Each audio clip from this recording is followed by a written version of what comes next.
በመጨረሻም እንግዲህ ዶክተር የምርመራ ውጤቱን ይዞ ወደ ሰላም ቤት አምርቷል። ነገር ግን የምርመራ ውጤቱ ከዛ ጋር ምን እንደሆነ ሁሉም ሰው ለማወቅ በጉጉት ተጠባብቆ ይገኛል። በዚህ መካከል እንግዲህ በኃይሉ በላብ ጥምቅ ጭምቅ እያለ ይገኛል። ምክንያቱም ስራውን ጠንቅቆ ስለሚያውቅ ያ ወረቀት ዛሬ እውነትን የሚያጋልጥ ነገር ስለሆነ፣ በዚህም መካከል እንግዲህ ጭራሽ ደግሞ በዚህ ቅስፈትና ፍጥነት እንዴት ሊመጣ ቻለ የሚለው ግራ ገብት ብሎታል። በመጨረሻም እንግዲህ ሁላቸውም ያንን የመርዶ ዜና ለመስማት ሰፍ ብለዋል። በዚህም መካከል እንግዲህ ብሌን በደስታ ተውጣለች፣ ሰላም በፍጥጫ ትመለከታለች፣ ዶክተር በግልምጫና በፈገግታ ይመለከታቸዋል። ቃል በድንጋጤ ቆማ ትመለከታለች። በኃይሉም መንቀጥቀጥ ጀመረ። በዚህም መካከል ሰላም ሁኔታዋን አይታ ለምን ይሆን የሚንቀጠቀጥ በኃይሉ የሚል ጥያቄ በልቧ ውስጥ እንግዲህ ማሽጎድጎድ ጀመረች። ቆየት ብላም እንግዲህ ሰላም በል ዶክተር ይህንን የምርመራ ውጤት ማየትና መክፈት አለብህ፣ እስከ መቼ ነው ታዲያ ተጠባብቀን የምንቆየው? በማለት እንግዲህ ዶክተር የምርመራ ውጤቱን እንዲከፍተውና ወረቀቱንም እንግዲህ አንድ ሰው እንዲመለከት መረጣ። በዚህም መካከል እንግዲህ ብሌን ለምን አንቺ አትከፍቹም የሚል ትዕዛዝም ሰጣት። ዶክተሩ በተናገረው ንግግር እንዴት በማለት ሰላም እንግዲህ ግራ ተጋባች። እኔ ባለቤቷ እያስመረመርኳት ተቀምጬ ለምንድን ነው ብሌንን ክፈቹ የምትላት? በማለትም ጠይቀችው። ዶክተርም ምንም ችግር የለውም ሰላም፣ አንቺም እሷም ማለት አንድ ስለሆናችሁ ብትከፍተውና ብታነበው ምንም ማለት አይደለም። በዛ ላይ ደግሞ የእንግሊዝኛ ችሎታዋ ከፍ ያለና የዳበረ ስለሆነ ጥንቃቄም አያስፈልግም። ምናልባት እኔ ወረቀቱን ባነበው አጭበርብራል ወይም ደግሞ ተሸውዷል ልትለይ ትችላለህ። ስለዚህ እሷ ታንብበው ይላታል። በሌላ በኩል እንግዲህ ዳግም አሁን ላይ ፍቅሩን ለማዳን ደፋ ቀና እያለ ቢሆንም እናቱ ግን በጭራሽ ፍቅር እንዲሁም ደግሞ እንዲቀጥል ስለማትፈልግ አስቀድማ ተናግራም ስለነበረ በዚህ መካከል እንግዲህ ምንም አይነት ጣልቃ እንዳይገባ ብዙ ጊዜ ደጋግማም ነግረዋለች። ታዲያ ዳግም እንግዲህ የብሌን ፍቅር መቋቋም አቅቶታል። ለመጀመሪያ ጊዜ ሰክሮ መጥቶ ወደ ቤት ገኒን መረበሽ ጀምሯል። ገኒ በሰዓቱ የት ገባ ይሆን ልጅ በማለት እንግዲህ በጭንቀት ፊው ብላለች። ነገር ግን በዚህ መሀል እንግዲህ ብሌን ወይዘሮ ገነትን ለማጽናናት ችግር የለውም አሁን ሊመጣ ይችላል አታስቢ በማለት እንግዲህ ብዙ ነገሮችን ነግራታለች። እናም ዶክተር እንግዲህ ወረቀቱን እየሰጣቸው ነው። ሁላቸውም መንቀጥቀጥ ጀመሩ። ዳግም ሰክሮ ከመጣ በኋላ ብዙ ነገሮችን ከዘበተም እናት ይቅርበኝ አንቺን ቃል መስማት ነበረብኝ በማለት እንግዲህ መናዘዝ ጀመረ። በዚህም እንግዲህ ወይዘሮ ገኒ ልጇን እንደዛ ሆኖ ካየችም በኋላ ልጅን በገንዛ እጄ በቁሙ ቀበርኩት አይደል በማለት እንግዲህ እንቅልፍ ሊወስዳልም አልቻለም ነበር። ሌሊቱን በሙሉ በለቅሶ አደረች። ጠዋትም እንግዲህ ተነሳችና ወደ ብሌን ቤት መሄድ አለብን የሚል ትዕዛዝም ሰጣት። ዳግም ለምንድን ነው የሚሄድ ብላ ላለመሄድ ብዙ ነገሮችን ብትደረድርበትም ዳግም ዛሬ ከቃል ጋር እንዲሁም ደግሞ ከብሌን ጋር ከሁለት አንዳችሁ ሄዳችሁ እውነቱን መናገር አለባችሁ በማለት እንግዲህ ማስፈራራት ጀመረ። ነገር ግን ገነት ልጇ እንደዛ ሆኖ ካየችውም በኋላ በሌሊቱ እንግዲህ እንዴት ነው የሚነጋልኝ ልጅ እንደዚህ ሲሰቃይ እያየሁት ያም ደግሞ በገንዛ እጄ በማለት በጣም እየተጨነቀችና እያሰበችም ነበረ። ይህንን የተመለከተችው ቃል ከእንቅልፏ በመነሳት እንግዲህ ወይዘሮ ገነት ምን ሆነሽ ነው? ይህንን ነገር እኮ ያደረግሽው ለራስሽ ጠቀም ስትይ ነው።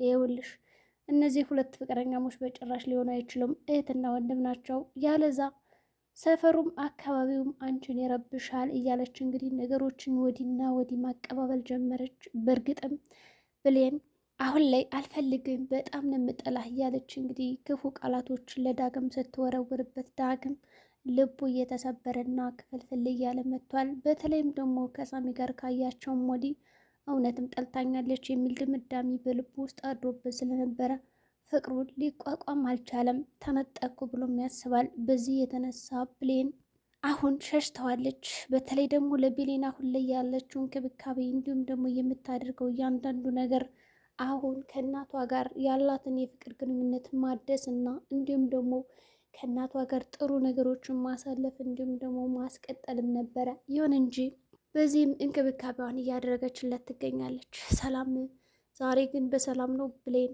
ምን ነው እናቴ ያበዛሽብኝ በማለት እንግዲህ ደጋግማ ብትጠይቃትም አይ ምንም ችግር የለውም ያው አንቺ ልጅ እያልሽ ተጠሪኝ አይደለም ስለዚህ እኔም የልጅነት ግዴታ ይልወጣ በሚል ነው ብላ እንግዲህ ሰበቦችን ደርድር በማድረግ ነገሮችን ቀለስለስ አድርጋ ልክ እንደ ልጅ ሆና ነገሮችን ለማስቀጠል ሞከረች። ሰላም ችግር የለውም በማለት እንግዲህ ነገሮቹን ተቀብላ ልክ እሷ ልጅ እያለች እንደምጠራት እሷም እናቴ ብላ እንድጠራት ፈቀደችላት።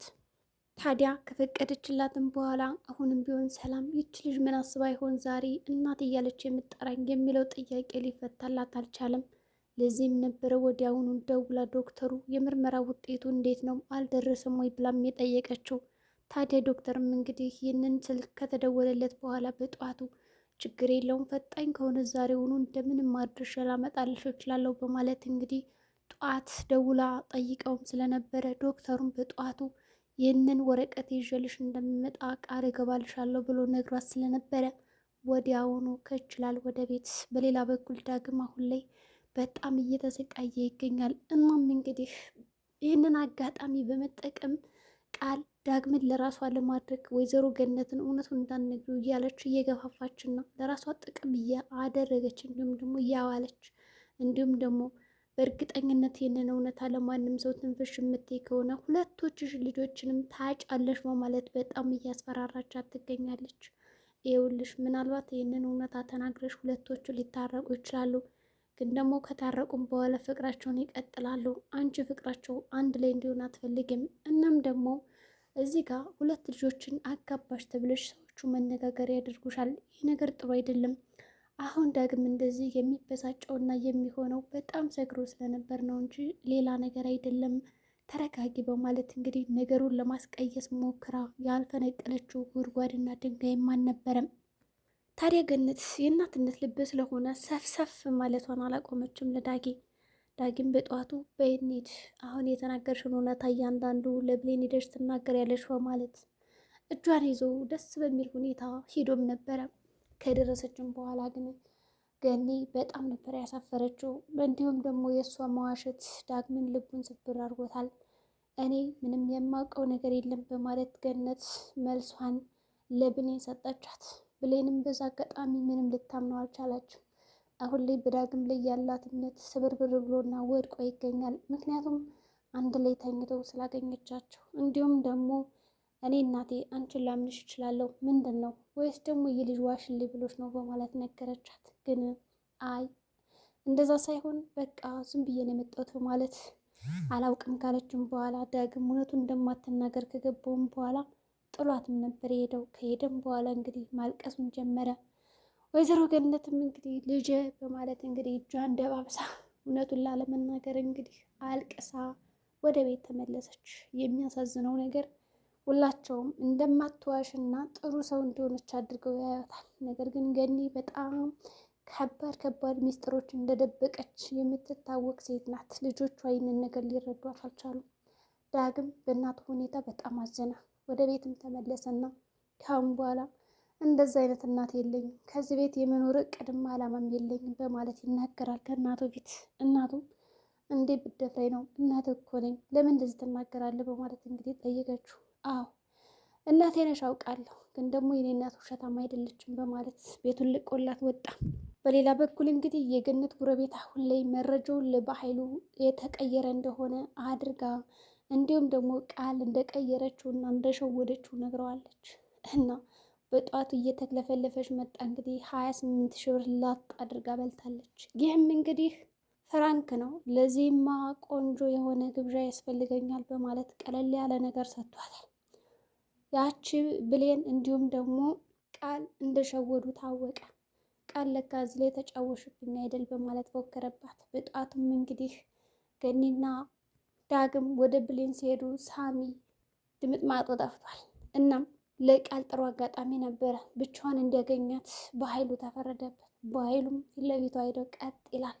ቀጥ በማለት እንግዲህ በአጋጣሚ ፊቷን እየታጠበች ስለነበረ ምንም ልታስታውለው አልቻለችም እና በድንጋጤ ከው ብላ ከተቀመጠችበት ብድግ አለች። እንግዲህ ቃልም በኃይሉ እንዴት መጣ ደህና አደርክ በማለት እንግዲህ ተርበትብታ ነገሮችን ለመቀየስ ሞከረች። በእርግጥም ገብቷታል መረጃው እንደቀየረችው እና ሰው ነግሮት እንደመጣ። ወዲያውኑ ፍና አድርጎ ካለችበት ቦታ ይወስዳታል። ወስዶ ማሰቃየት ጀመረ። ሁለቴ እኮ ነው የከዳሽኝ፣ አንቺማ ከሃዲ፣ ዛሬማ ሲጥ አድርጌ ካልገደልኩሽ እኔ በኃይሉ አይደለሁም የሚለውን ቃላቶችን አሽጎደጎደላት። ይቅርታ አድርግልኝ አሮጊቷ አጭበርብራኝ ነው በማለት እንግዲህ ነገሮችን ለማስቀየስ ሞከረች። ምክንያቱም ከዚህ በፊት ገኒ ካወቀ እሷ ናት በይው ብላ ልካትም ነበረ። በእርግጥም ሊያምናት አልቻለም። በዚህ ቅስፈት ዛሬም ማሰቃይቼ ከዚች ምድር ካላስወገድኩሽ እኔ በኃይሉ አይደለሁም በማለት ብዙ ነገሮችን ተናገረ። በዛ ቅስፈት ማሰቃየቱን ቀጥሏል። መደብደቡን፣ ውሃ መድፋቱን፣ ብቻ ብዙ ነገሮችን አደረገባት። በቃ የመጨረሻ መሞት አለብሽ ብሎ ንቅስ ያድርጋት ያልተጠበቀ መልአክ ዱብ ያለላት መሰላት። ለቃል ሰላም ነበር የደወለችው። በፍጥነት ኑ ወደ ቤት የሚል ትዕዛዝ ተሰጣቸው። በዛም ቅስፈት እንግዲህ ቃል ከሞት ተርፋለች። ምንም እንኳን ለመርዶ ቢሆንም እንግዲህ እንዲመጡ የተፈረደባቸው ግን እሷ ከሞት አፋፍ ያመለጠችባት ነች። በኃይሉም በሁኔታዋ ተደንቆ አንቺ ግን ምን አይነት እድል ቢኖርሽ ነው መልአክ ይመስል እንግዲህ ከሞት አፋፍ ያዳነሽ? ሰላም እኮ ደወለችና ኑ አለችን ይላታል። ወዲያውኑ እየበረሩ ወደ ቤት ከሄዱም በኋላ ዶክተሩን ይመለከታሉ። ሁላቸውም በጭንቀት ተውጠዋል። ዶክተር በፈገግታ ይመለከታቸዋል። በእርግጥም ብሌን የምትሸወድ ይመስለኛል። በእርግጠኝነት ውጤቱ ተቀይሯል። የዛሬው ቪዲዮአችን ይህን ይመስላል። በቀጣይ ቪዲዮ እስከምንገናኝ መልካም ጊዜ ይሆናላችሁ።